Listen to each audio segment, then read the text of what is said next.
Hello, everybody, and thank you for joining me here on the Progeny of Gaming podcast. If you like the show, join us live on twitch.tv/BloodWolfReaper on Tuesdays around 8 p.m. Eastern Time. If you can't make it, that's okay. The show will be up later on YouTube. Now, no matter where you're watching, please don't forget to subscribe. Hit that notify bell. I noticed Twitch has a notify bell on their platform as well as YouTube. If you are watching on YouTube, please like, share, leave a comment down below. Let me know what you think of the show, questions, comments, any feedback. If you'd like to be a part of the show with comments, questions, or concerns, the best way to reach me is on Twitter at BloodWolfReaper. I do read the YouTube comments, but I'll see the Twitter comments and posts more frequently. I check those more frequently than I do YouTube. So that's the best way to get to me. But without further ado, we've got a couple of news segments over this past week. Nothing too major.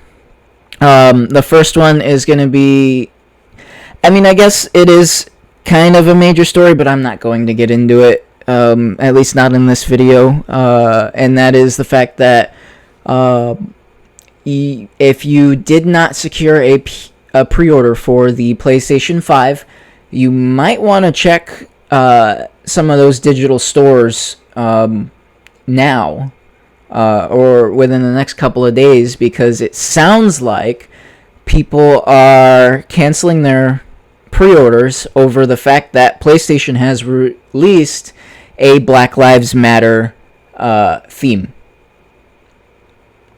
And I think you can read into why. I'm not going to get into that. This is not the video. I didn't plan on making this video all about why racism in 2020 is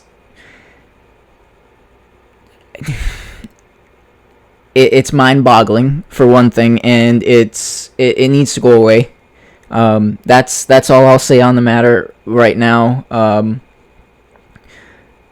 And like I said, it only sounds like there haven't it doesn't look like it's been confirmed. The theme only dropped, I believe it was today or yesterday. So I'm sure we'll see. We'll get more information on if there are more PlayStation 5 pre-orders out in the wild due to this in the next coming days. But yeah, that's gonna be it for that one. I want to say I think it's great that PlayStation is doing this. Again, there's racist people out there who aren't going to like it, but you know what? If they decide to vote with their wallets and they cancel their pre-orders, hey, someone else can snatch that up, right? So really, we win, and they can, sit at home and cry about it.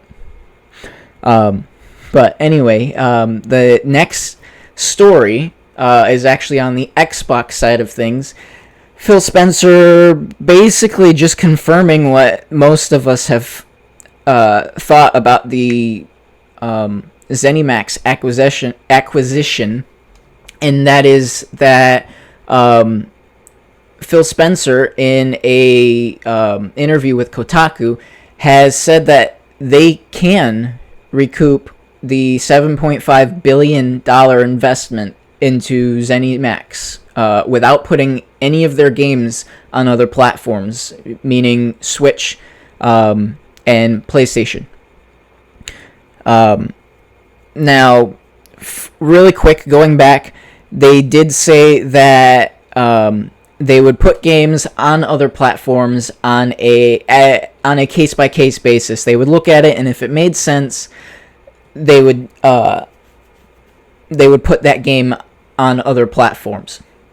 Now, since then, Phil Spencer has basically come out and said, not necessarily in the exact words, but basically come out and said, if Sony or Nintendo want to play ball and put Game Pass, put the Xbox ecosystem on their system, then they can have their games.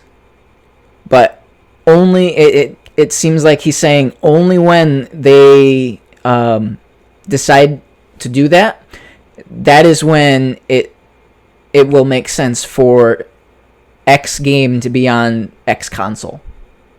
And then speaking to, and this Kotaku report, first off, I want to say how bold it was, because the actual quote was over at Kotaku. Phil Spencer was asked if they could recoup the $7.5 billion without putting their games on other platforms, and his answer was simply just yes.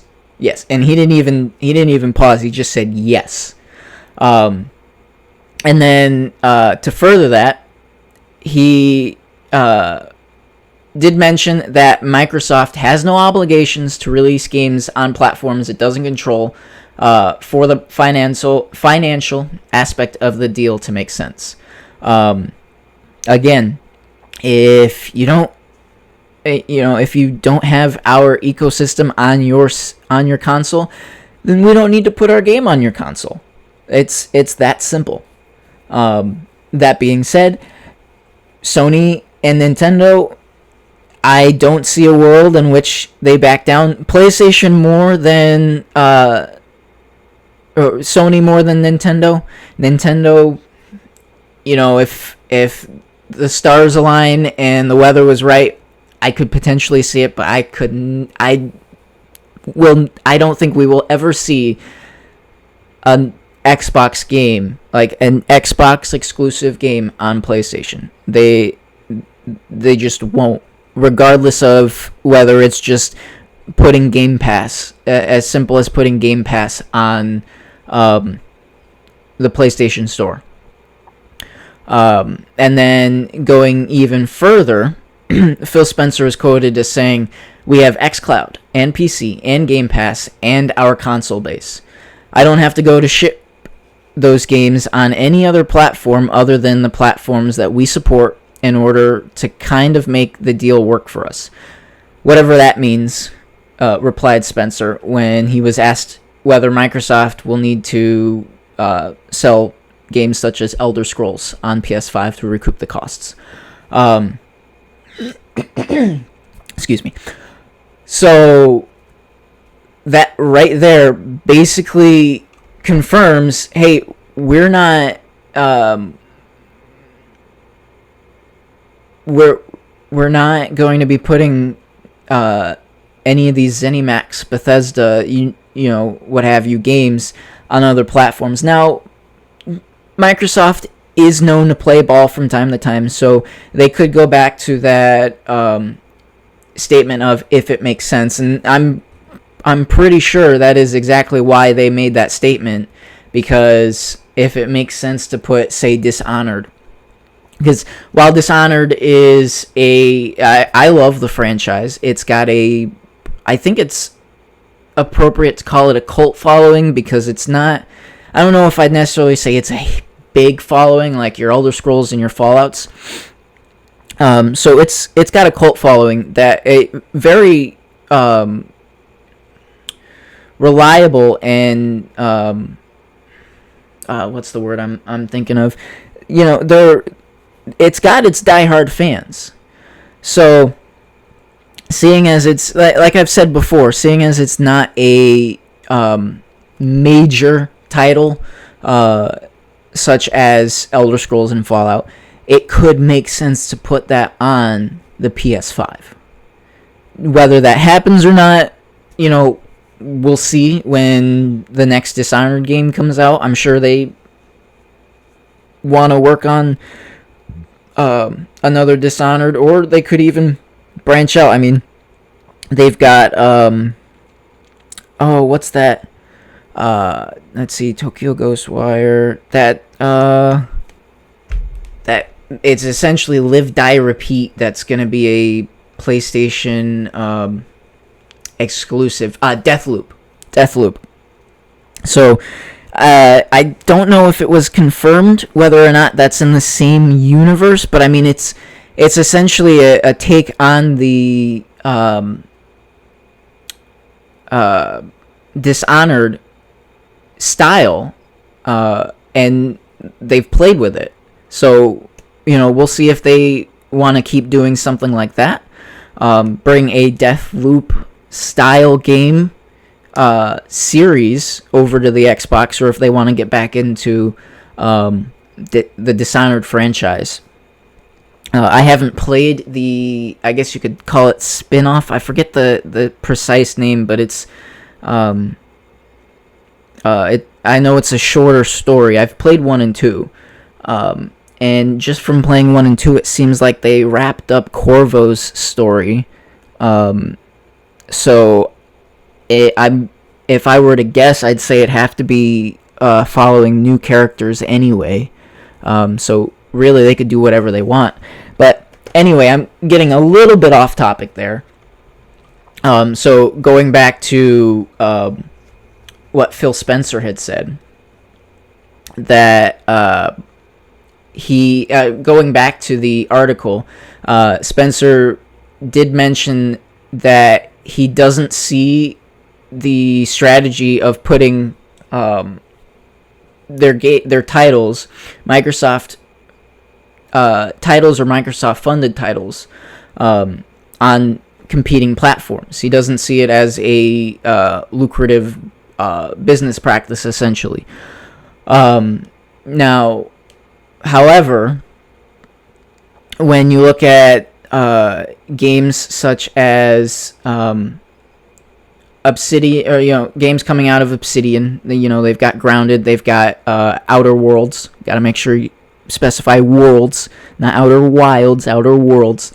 And then Playground Games is going to be coming out with the Fable reboot, which I'm salivating. Just I want to see something. All we've gotten so far is that teaser trailer of the title.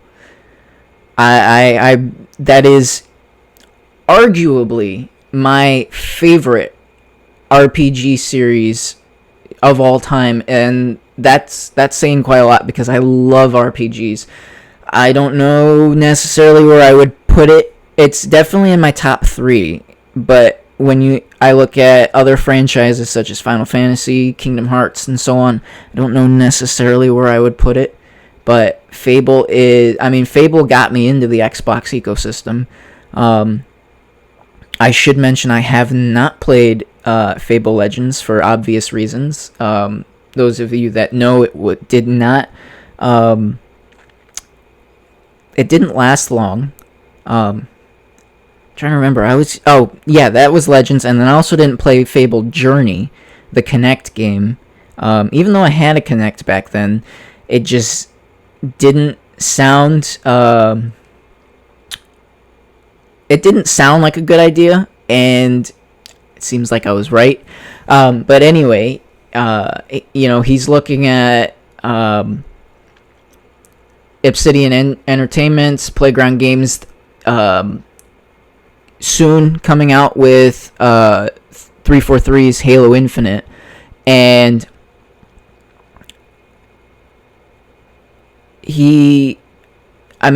there's so much potential and in these studios, and Phil Spencer sees that.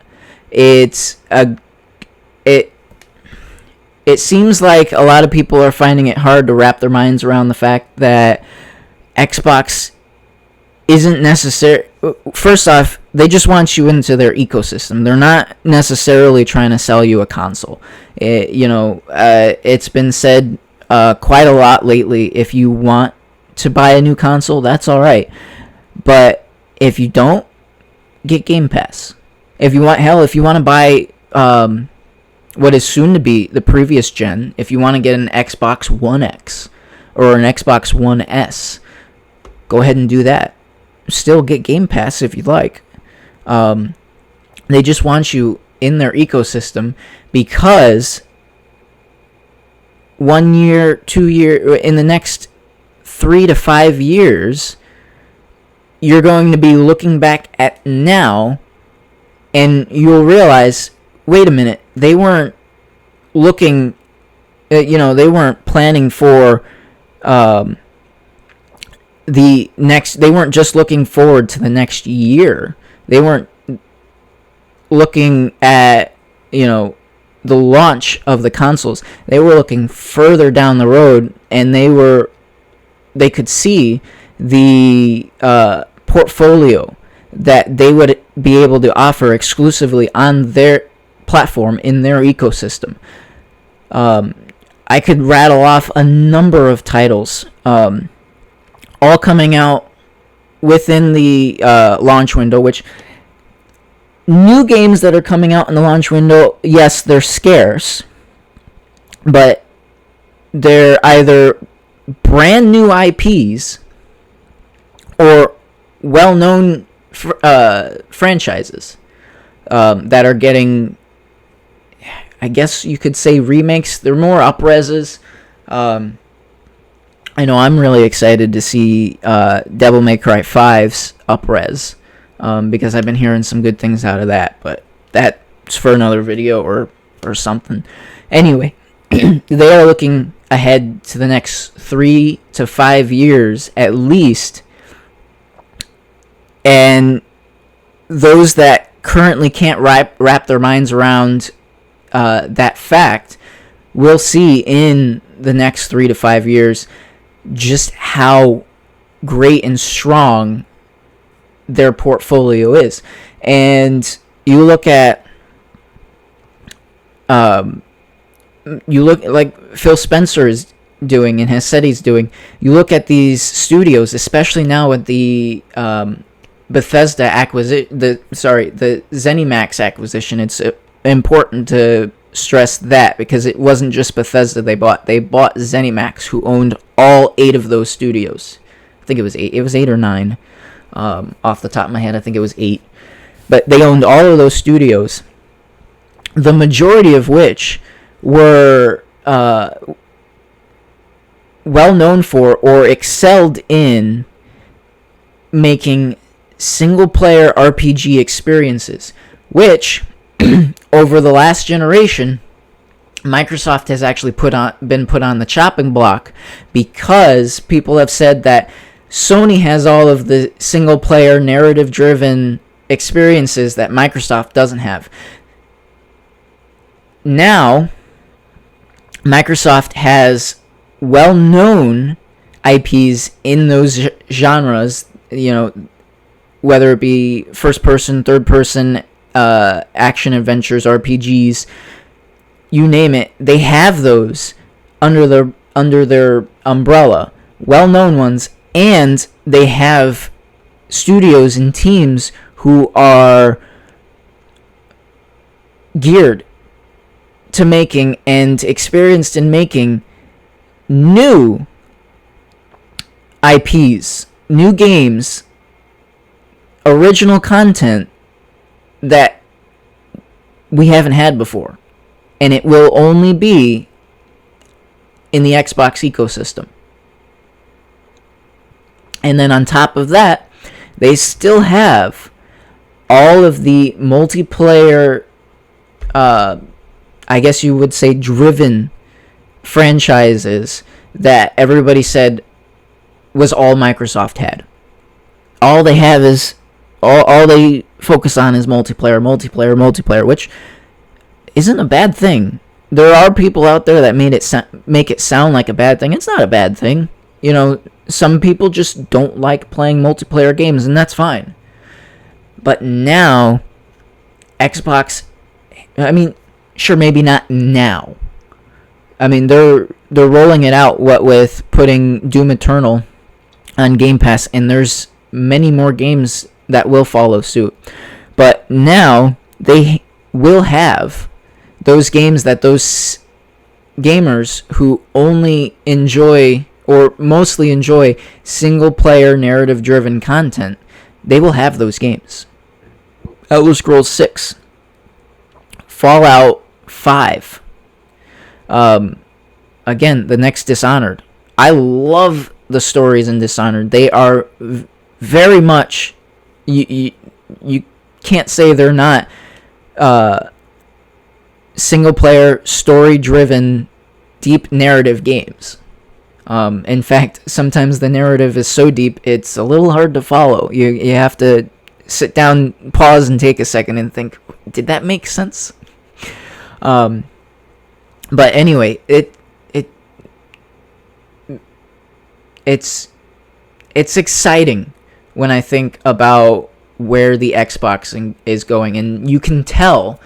One thing I love is you can tell how Phil Spencer, in all of the interviews that he's done since the reveal of the Xbox Series X and then subsequently the Series S, you can tell how much he cares and how excited he is. And then going back into the Kotaku article, Phil Spencer shared his thoughts on the differences between the Xbox Series X and the Series S. And he was actually saying that he believes the latter, being the Xbox Series S, will eventually be the best seller during the coming generation. So he thinks that the Series S, in the long run, is actually going to outsell the Series X. And he didn't necessarily say this, but if I were to gather from what he means by bestseller, he might even think that the Series S will outsell the PlayStation 5. Which, again, that is what I am inferring. I don't believe he was necessarily, and he would not come out and directly say that. But I think that you could infer that he believes it can, and whether or not it actually does or can, it's good business to believe in your product that it will do as good, if not better, than what anyone else expects it to. And honestly, looking at the numbers, if you don't count the diehard Sony fans, there's no reason to say why the Series S wouldn't be a bestseller during this generation. It's $300, which is $200 less than either of the other two consoles, other than the digital version of the PS5. The PS5 digital version is still $100 more. So for those people who really need to keep a tight strain on their wallets but want next-gen gaming, they're going to go for the Series S every time. Anyone who is uninformed or not a gamer and they're buying a console for their kid, their cousin, their nephew, what have you, they're going to go with the cheapest option.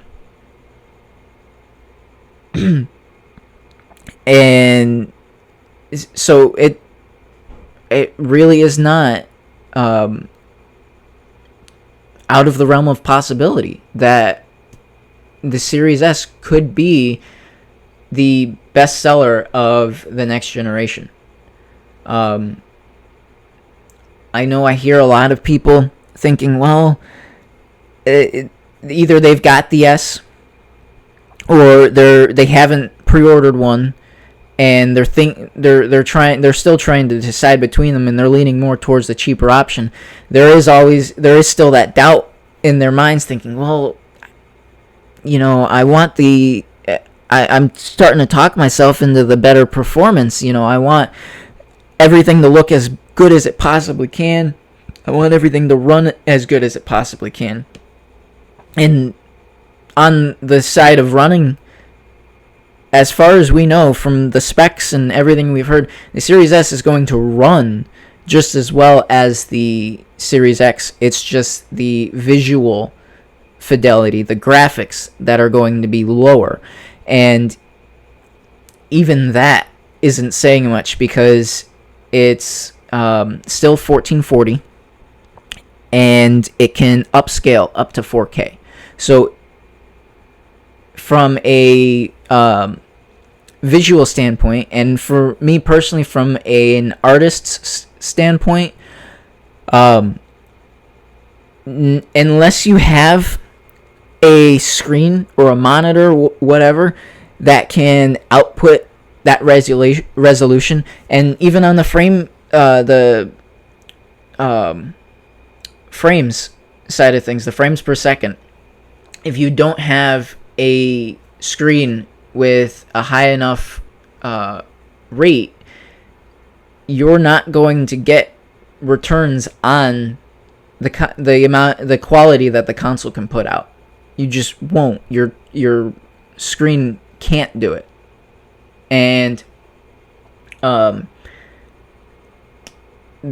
mean, we're gonna have games that run at 120, and unless you're dropping, let's say you're playing on a TV, unless you're dropping even just a couple of grand to start on a TV, you're not gonna get a TV that's going to output 120 frames per second. But that doesn't matter. Generally, you're still going to be able to get 60 FPS.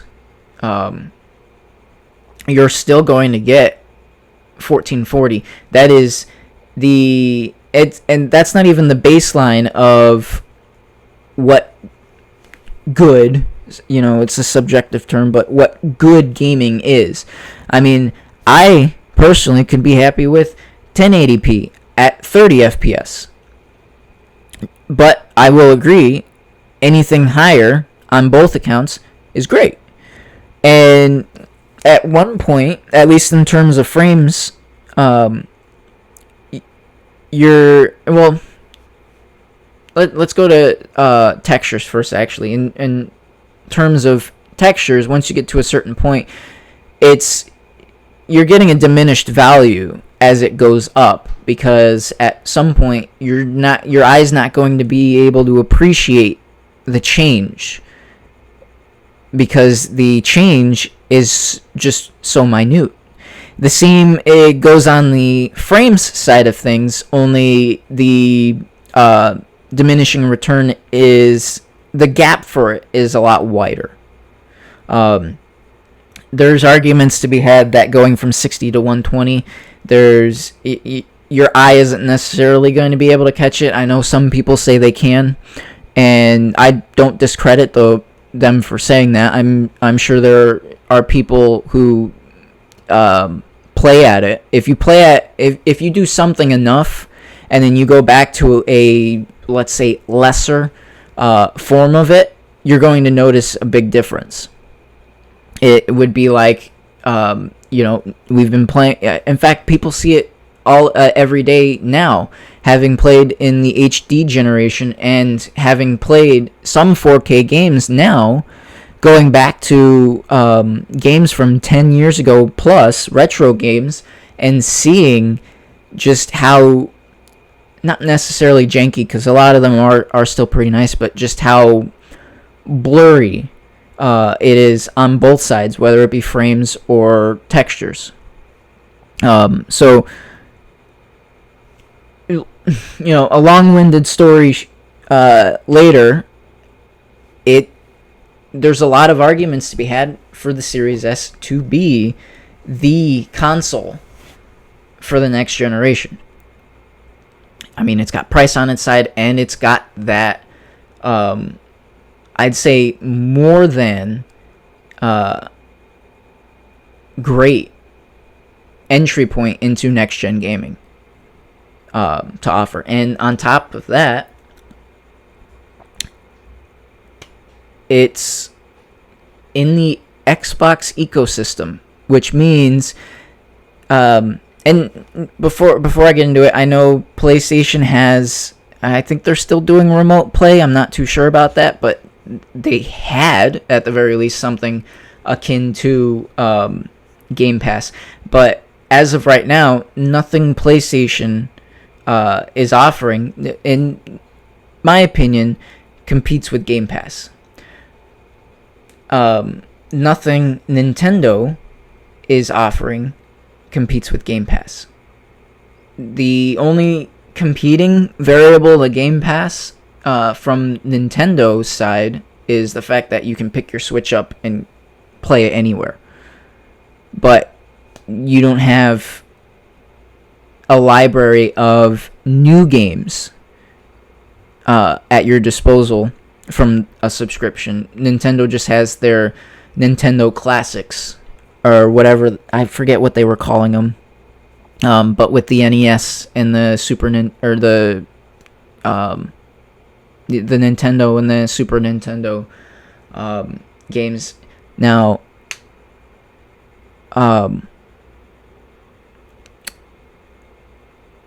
what was?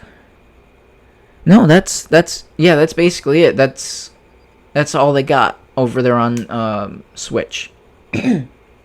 So, I guess to wrap things up, I would just say, if you love playing games, check out Game Pass. If you don't like it, that's alright. But I can almost guarantee that there will be something on Game Pass for everybody. And the fact that it does not, I'll preach this until the cows come home. The fact that it does not require a console. It doesn't even require you to have a PC. You could just have a phone. A phone that is able to connect to the internet, whether it be through 5G, LTE, 4G, wireless, it doesn't matter. As long as it is, let me say this: as long as it is a modern phone. I know some people are still rocking flip phones and whatnot, and that's all right. But as long as you have a smartphone, and Game Pass, you can play any game that is available on that service, and there are over 100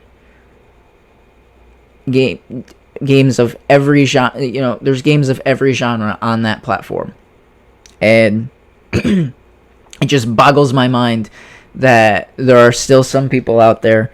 Well, I guess it doesn't necessarily boggle my mind, because when Netflix first started streaming, people were worried it was going to destroy the DVD market, and they didn't trust it. And there are still some people out there that don't trust streaming platforms, but there's so many of them now. And if you look at that, I don't think it's a far cry to think that one of these days PlayStation will turn around and go back on when they said it's not lucrative to have a streaming service, and they could potentially have one. I don't think the this PlayStation Plus thing they're doing with PS5, where you get all the greatest hits from, well, not all of them, but a huge library of greatest hits from PlayStation 4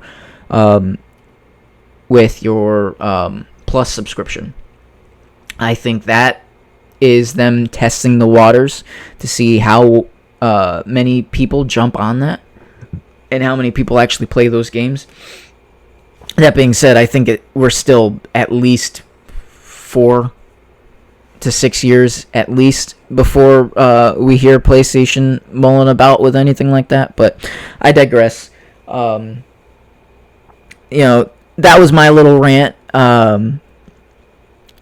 It started out as just saying, well, Phil Spencer's pretty much confirmed that these games aren't coming to other platforms, and turned into a rant about Game Pass, which, I don't know, I might make a video detailing Game Pass in whole, but, who hasn't done that at this point? So, we'll see. Maybe sometime around next month, when the consoles come out and all these new all these new Xbox adopters are getting their consoles and trying stuff out. Maybe that's the time to do it. But anyway, and before I forget, really quick, in the same vein as Game Pass, just something small is that iPhone users, and I'm pretty sure it would make sense that this extends to iPad. But when I saw it, it just said iPhones. There is now a browser. Sorry, not a browser-based solution. That's what they're currently working on. There is a app, a streaming app, akin to what xCloud is over on the iPhone side of things. Unfortunately, it has, it's not Game Pass, but it is it is console streaming. It's pretty much the xCloud game streaming service, where you can link your console to your phone, and you can mirror your console to your phone and play games off your phone that way, and you can do that from anywhere. I don't have an iPhone, so I'm just going off of other users' accounts, but it does sound like the console has to be on for you to do this. So I don't necessarily know what use a lot of people will get out of this, unless it's like, you've gone off to bed and you can't sleep, you don't want to get up and turn all the lights on and go to your living room or your office to play. You can just pop it on and play in bed. That's all I can really... I mean, you could still play on road trips, essentially, but then you've got your console running back at home. I know on the Android side of things, I've been playing with it a lot, and I just have to have... I believe I have to have it in standby mode. But it's essentially asleep. It's like when you put your computer to sleep. I don't actually have to have my console on when I'm using it. So that's one upside. But hey, it's one step closer to getting the Game Pass ecosystem onto iPhone. Because really, when you think about it, they're what is it? Either next month or December. No, I think I'm getting my dates right. Dates wrong. It might have been early next year is when PC support will be coming for console streaming. I probably won't get much use out of that because my console is right next to my PC. But I'm ranting again. I just wanted to put that out there. Is they are making strides. They are taking steps to getting Game Pass onto Apple devices. So, I mean, nothing but good news, right? But like I said, that's gonna do it for today. I went on a tirade here and there, but it's all good fun, right? I want to thank you all for joining me. And again, if you like the show, please subscribe. Hit that notify bell so you know when I'm going live, or when a video goes up later on YouTube. And if you are watching on YouTube, go ahead, like, share, leave a comment. And if you'd like to be a part of the show with comments, questions, or concerns, the best way to reach me is on Twitter at BloodWolfReaper. That's all one word, by the way. I don't know if I'd mentioned that in a previous video or not, but I should start mentioning that. Anyway, that's the end of the show, and I hope you all join me in the next episode. But until then, stay safe and be nice.